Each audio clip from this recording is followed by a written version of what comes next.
Le 18 novembre 1803, à Vertières, dans le nord d'Haïti, ils ont infligé une défaite humiliante et historique à l'armée française. L'armée la plus puissante, la plus équipée, la plus arrogante de l'époque. Ils ont combattu au corps à corps face à des canons, des baïonnettes, des fusils et ils ont gagné.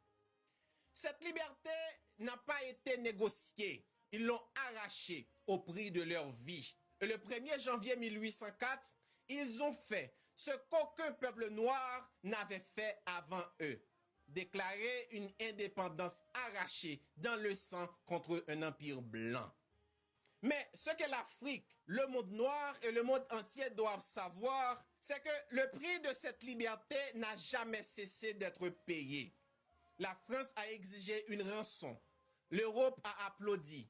C'était un avertissement au reste du monde et à l'Afrique en particulier. Restez esclaves ou vous soyez détruits comme Haïti. En 1825, 21 ans après notre indépendance, la France revient. Mais cette fois sans armes apparentes, avec un décret royal.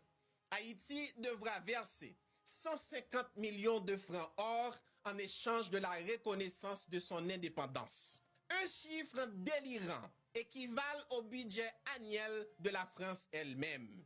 Le gouvernement haïtien refuse bien sûr, mais la France mobilise ses alliés, les États-Unis, l'Angleterre et l'Allemagne, pour imposer un blocus économique. Haïti, jeune nation, isolée, étranglée, aucun pays ne voulait commercer avec nous tant que nous ne payons pas la dette d'une indépendance gagnée au champ de bataille. Nous n'avions pas eu le choix. Et le comble de l'humiliation, la France, sans honte, nous prête l'argent pour qu'on la paie. Un vol impérial.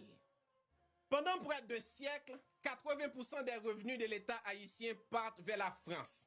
Ce qu'il reste, 20% à peine, ne suffit même pas à nourrir le pays. Mais même cela, maudit qu'il soit, il le trouve encore trop. En 1880, la France exige la création d'une fausse structure souveraine, la Banque nationale d'Haïti. C'est la France qui l'administre, c'est la France qui imprime notre monnaie, c'est la France qui collecte nos impôts et qui gère nos exportations. L'argent du peuple haïtien tiré du café, du sucre, du cacao ne reste jamais en Haïti. Il prend officiellement, légalement, froidement le chemin de Paris. Et quand la France sent sa domination menacée, elle invite 2 autres bêtes sauvages à la table. En 1910,